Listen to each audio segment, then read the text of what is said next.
Boa noite a todos. Nós estamos aqui para fazer um bate-papo com vocês sobre lar dentro da doutrina espírita. Este assunto é um assunto bastante complexo, requer um estudo bem aprofundado sobre tudo. Cumprimentaria a todos os encarnados e desencarnados que nos assistem e diria para você que Jesus disse assim: vinde a mim todos que estáis aflitos e sobrecarregados, que eu vos aliviarei. Mateus capítulo 11, versículo 28. Com isso ele quis dizer o seguinte, que em quaisquer circunstâncias que a gente se encontre, e em qualquer momento, nós estaremos protegidos pelo Pai. Nós poderemos buscá-lo, que o seu jugo é suave e o teu fardo é leve. Esse contexto nos coloca para dizer sobre a composição da família. A família terrestre é formada comumente por afetos e desafetos. Quando encarnamos numa família, nós encontraremos ali espíritos de toda classe, de toda categoria. Espíritos amigos, muito amigos, e espíritos com os quais nós não temos muita afinidade, nós temos às vezes até muita dificuldade de relacionamento. Isso de vidas passadas, e que a gente veio então, neste momento, para, vamos dizer, resolver essas pendências passadas, de vidas passadas. A gente se reencontra para esses ajustes que são indispensáveis às leis do progresso. Nós precisamos progredir. Então, essas dificuldades que nós temos são exatamente nesse sentido, com essa finalidade. Isso está lá no livro A Vida e Sexo de Emmanuel e nos Domínios da Mediunidade de André Luiz. A família, então, é uma reunião de almas em processo de evolução e aperfeiçoamento. Portanto, a ideia da reencarnação auxilia na compreensão das dificuldades da família. Quando nós estamos juntos num reduto familiar, a gente, esse processo de compreender a reencarnação nos auxilia na compreensão das dificuldades que nós temos com os nossos entes familiares. Eu diria assim, que existem, segundo o Martins Peralva, nós temos vários tipos de lares, famílias. Eu daria para você os 5 tipos, que nós podemos constituir até como espaços, né? Lares. Nós temos os lares acidentais. O que nós podemos chamar de lares acidentais? Ele se dá por efeito de atrações momentâneas. Por exemplo, um encontro casual, um encontro carnavalesco, são almas ainda inferiorizadas e são pessoas que se encontram e se veem, se conhecem, se aproximam, ficam juntos, surge daí um enlace. Esse enlace ele é acidental, sem qualquer ascendência ou orientação espiritual. Usando o seu livre-arbítrio, essas duas pessoas, uma vez juntas, constituem então esse lar, forma-se um destino.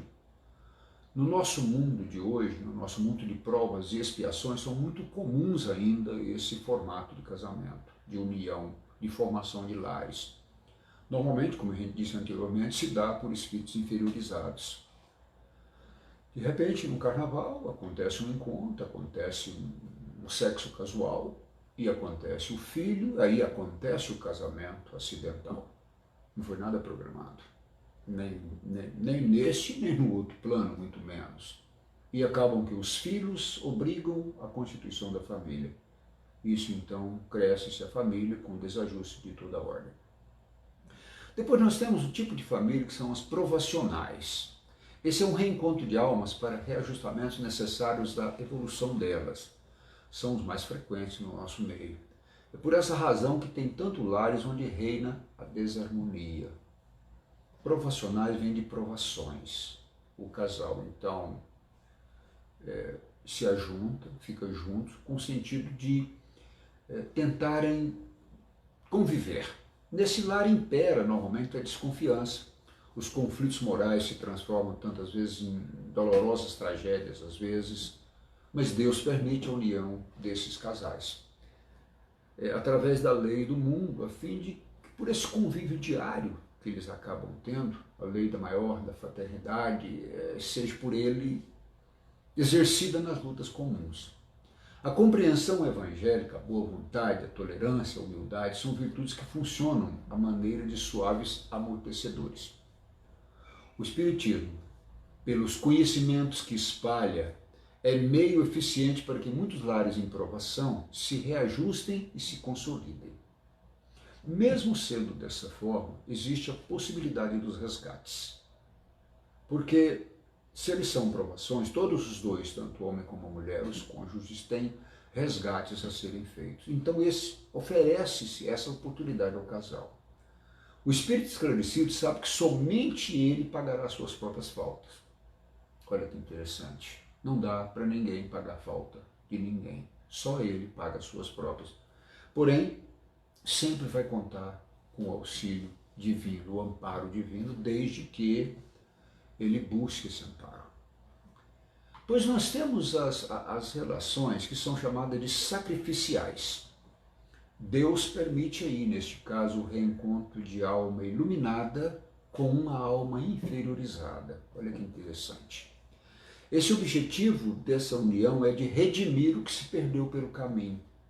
Vamos supor que tinha um casal que viviam bem, um deles evoluiu um pouco mais. Aí então, numa próxima reencarnação, vem o homem ou a mulher, o espírito, né? E para tentar resgatar, para tentar buscar aquele companheiro para uma posição melhor na sua evolução espiritual, na sua evolução moral. Ele é almas possuidoras de virtudes e outras de sentimentos opostos, que não tem tantas virtudes assim. Então é uma alma esclarecida ou iluminada que se propõe a ajudar aquela que se atrasou na evolução ascensional. Como a palavra indica, é um casamento de sacrifício para um deles. Só que o sacrificado tanto pode ser homem como a mulher. Quem ama não pode ser feliz se deixou na retaguarda, torturado e sofredor, o objeto da sua afeição. São casais que têm afeições, mas de repente um não evoluiu na velocidade que o outro.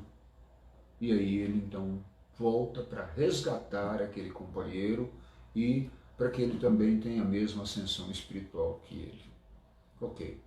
O Evangelho nos lares, como em toda parte, funciona à maneira de estimulante da harmonia e do construtor desse entendimento que é necessário para esse casal. Pois o quarto tipo de relação é as relações afins. Ela acontece pela afinidade. Reencontram-se, nesse caso, corações amigos para a consolidação de afetos. São os que reúnem almas esclarecidas e que muito se amam. Muito interessante isso daqui. Olha só. Esses espíritos que pelo casamento, no doce aconchego do lar, consolidam velhos laços de afeição. Nós podemos chamar que são aqueles casais que vivem a vida inteira, que têm lá as suas rusgas, as suas dificuldades, mas que estão vivendo bem, criam as suas famílias, educam bem os seus filhos no caminho do cristianismo, no caminho cristão, seja qual for a religiosidade, isso não importa, mas que vivem legal, vivem bem, né? Vivem muito bem, diferente daqueles outros que a gente colocou antes. Depois vem os casamentos transcendentes. Esse aqui é o que todos nós esperamos um dia. São uniões de almas engrandecidas no bem, que se buscam para realizações imortais. São aqueles verdadeiros salvadores da humanidade. São constituídos por almas que se reencontram no plano físico para as grandes realizações de interesse geral, não só do interesse familiar, mas de um interesse mais amplo, mais abrangente. A vida desses casais encerra uma finalidade superior. O ideal do bem e do belo enche-lhes as horas e os minutos, replantando-lhes as almas de doce amor, acima de quaisquer rivalidades terrenas, acima das emoções infinitas. O amor puro e santo. Todos nós passamos ou passaremos ainda nesse mundo caso que você sequência de casamentos acidentais, provacionais, e sacrificiais até alcançarmos no futuro, sob o sol de um novo dia, a condição de construirmos um lar terreno na base do idealismo transcendental ou da afinidade superior. E enquanto caminhamos, o Espiritismo, que é essa abençoada doutrina, cumulará os nossos dias das mais santas esperanças.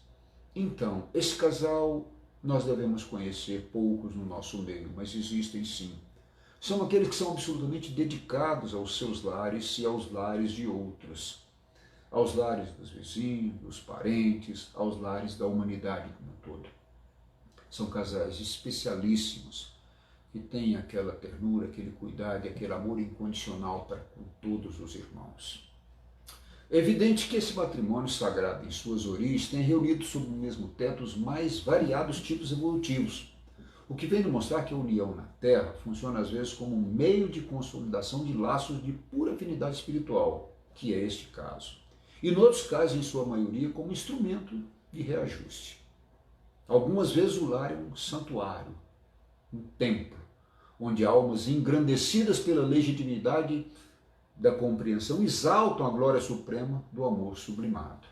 Porém, a maioria dos lares funcionam como oficina e hospitais purificadores, onde, sob o calor de rudes provas e dolorosos testemunhos, espíritos frágeis caminham lentamente na direção da vida superior. Sendo assim, a gente pode verificar que não é compensadora a separação, porque numa ou noutra oportunidade nós precisaremos de resgatar aquilo que ficou para trás, seja das nossas vidas, seja do nosso companheiro que não teve a mesma evolução que a nossa.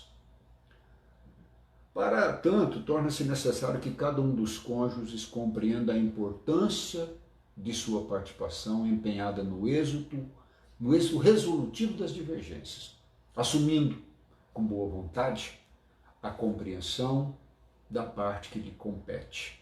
Receberão necessariamente uma solução positiva. Isso é de lei. A separação, portanto, torna-se necessária em casos extremos, quando a irracionalidade de um ou de ambos os cônjuges não propicia um ambiente para entendimento. Quando a convivência, ao invés de pacificar, cria maiores divergências, complicando ainda mais as dificuldades para o bom relacionamento. Quando as agressões podem causar prática de crimes ou por adultério.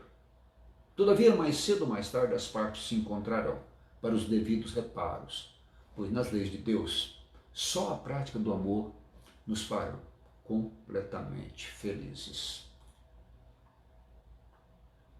Muito bem.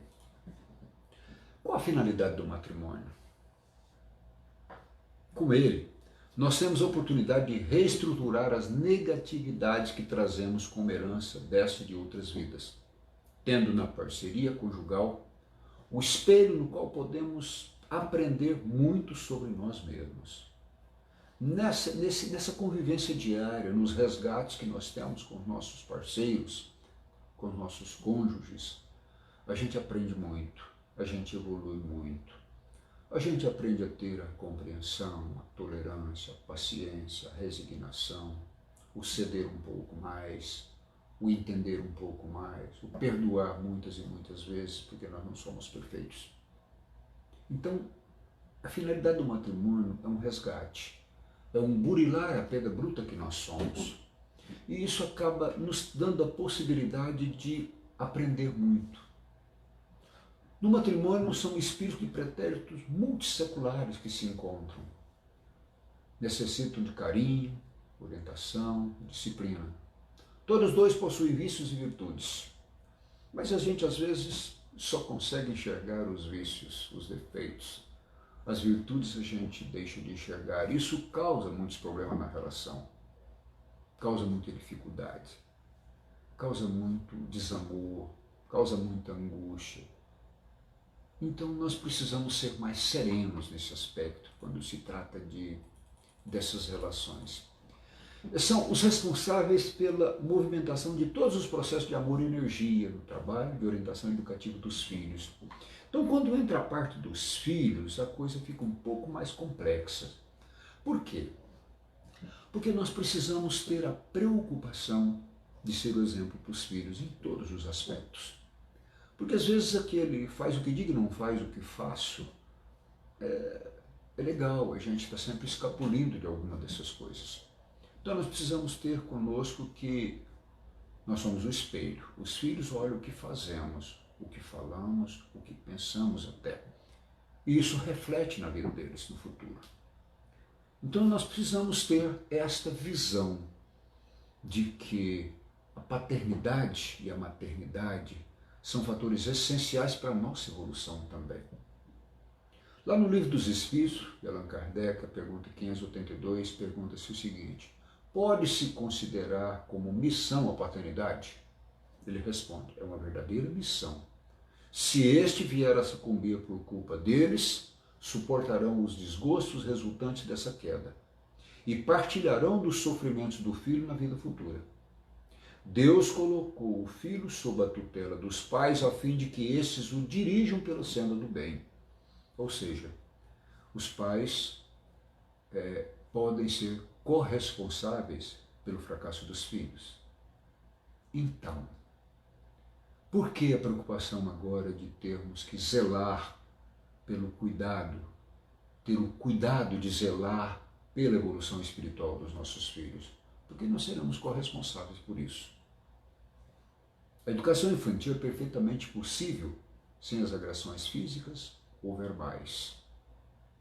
A obediência, para a gente obter, deve-se utilizar motivação, exemplo e treinamento, e não ameaças e castigos ou pancadaria. Isso não vai resolver o problema. Criaremos filhos revoltados que não nos entendem, não nos compreendem, não compreendem também o mundo.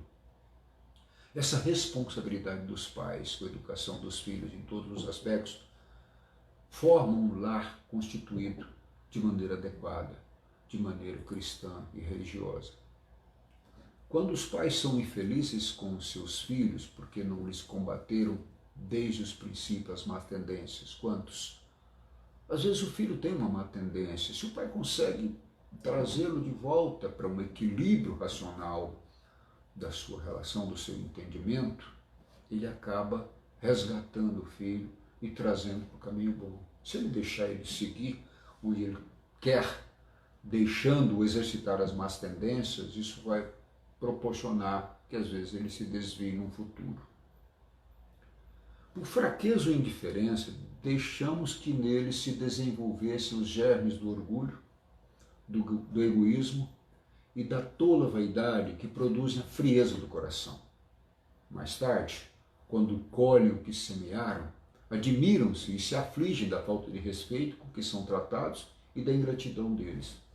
Ou seja, quando os pais deixam que os filhos cultivem esse germe do orgulho, do egoísmo e da tola da vaidade, dando tudo aquilo que os filhos querem, não existem hoje mais barreiras às vezes para os filhos. Eles acabam dominando muito mais ainda os pais do que os próprios pais. Então isso vai trazer problema no futuro. E a ingratidão, com certeza, vai vir. O Livro dos Espíritos, na pergunta 583, também diz o seguinte: são responsáveis os pais pelo transviamento de um filho, apesar dos cuidados que lhe dispensaram? Não. Porém, quanto piores forem as propensões do filho, tanto mais pesada é a tarefa e tanto maior o mérito dos pais se conseguirem desviá-los do mau caminho. Olha que bacana isso, né? O pai não é totalmente responsável pelo transviamento do filho. Mas quanto piores forem as propensões do filho, tanto mais pesada é a tarefa e tanto maior o mérito dos pais se eles conseguirem conduzir os filhos para o bom caminho. Qual a melhor escola de preparação das almas reencarnadas na Terra? Pergunta. É o lar, onde a criatura deve receber as bases do sentimento e das virtudes e de um bom caráter. É exatamente no lar que ele recebe tudo isso. A escola que ele exercita fora, às vezes não é mais adequada. A escola fora vai ensinar cultura em geral, conhecimentos gerais, mas essa formação básica ali de caráter ele aprende na escola. O lar é a primeira escola. E os pais, os primeiros professores. Primeiro dia de vida, primeira aula que ele recebe. Quando o filho vem ao mundo, aliás, na concepção, Já existe ali os pais cuidando do filho, dando carinho, transmitindo carinho, conversando com ele no ventre da mãe. E ele já recebe o carinho do seja bem-vindo, meu filho. Você será muito bem-vindo e muito bem-quisto aqui conosco. Então começa ali. E isso vai, desde o primeiro dia que nasce até o último dia de vida do filho, ele está sempre aprendendo um pouquinho mais com seus pais. O lar é a instituição essencialmente divina e que se deve ver dentro de suas portas com todo o coração e com toda a alma. Tolerância, diálogo, orientação, amor. Somente no lar bem estruturado encontramos o terreno adequado para a edificação dos caracteres saudáveis que constituirão as individualidades. Isso está lá no Mestre da Educação de Vinícius, Nosso Lar, André Luiz. Então vejam vocês a importância que é um lar bem constituído. É muito interessante a gente ter essa visão. Amor e religiosidade desenvolve e fortifica a natureza humana, promove a formação elementar do ser. As noções religiosas, com a exemplificação dos mais altos deveres da vida, constituem a base de toda a educação do sagrado instinto da família. Emmanuel cita isso. Então vejam vocês a importância de levarmos aos nossos filhos as noções de religiosidade, da existência de um Deus, dizer para ele de onde nós viemos, o que nós precisamos fazer aqui, quais são as nossas responsabilidades aqui neste planeta. Muito bem, meus amigos. Agradeço a todos pela atenção, encarnados e desencarnados, que sempre estão aprendendo conosco e nós aprendendo com todos eles. Agradeço enormemente pela atenção. Espero que a gente tenha conseguido transmitir um pouco daquilo que queríamos para vocês. Muito obrigado. Uma boa noite.